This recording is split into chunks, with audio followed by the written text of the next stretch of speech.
So addiction is characterized by an overwhelming desire to use. This is a compulsion or an obsession.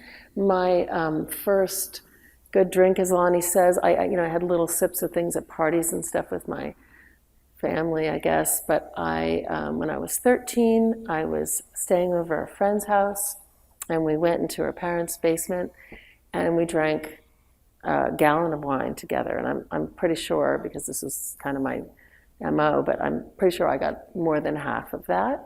And I have to say, it was such an amazing, like a transcendent experience. I felt like complete. I felt well. I felt whole. I felt like enough. And it was really like a deep breath. I was like, aha. And up to that point, I had normal teenage angst, I guess. I was maybe a little insecure and a little worried about things and maybe a little toward depression, I don't know. But I drank that alcohol and I thought I had the ticket to living as an adult, maybe, and certainly to negotiating my adolescence. And as I said, that experience, which I never quite replicated in terms of wonderful feeling of oceanic, wholeness, I did try to seek over and over and over again. And what I'm going to describe to you, both from a neurobiological perspective and my own perspective, is that the more I sought it, the more it diminished, the harder it was to find. Until by the time I was just turned 23, I was more insecure, more depressed, more anxious, and more kind of lost than I had been when I started. So anyway, there is this compulsion, there's a tendency to increase the dose, and there is dependence. And dependence is characterized by withdrawal when you take away the drug. And this has been probably the most contentious of the three, of these three.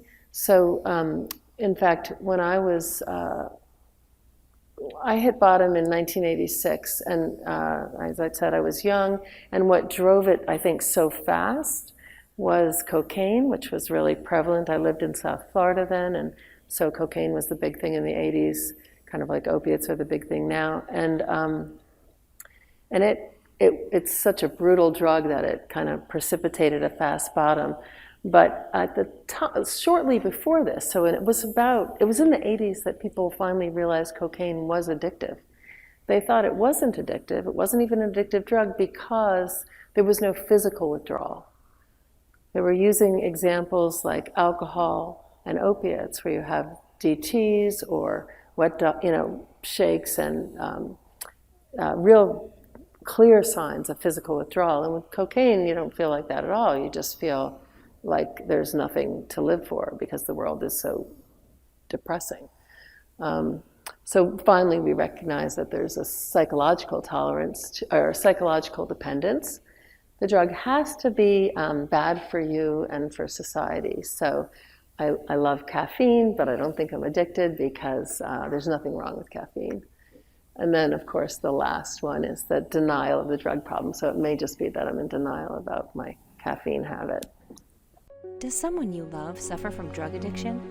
Accidental drug overdoses are the #1 cause of unnatural deaths. Don't wait until it's too late. Call our 24/7 helpline at 1-800-648-6734. A caring addiction specialist is awaiting your call.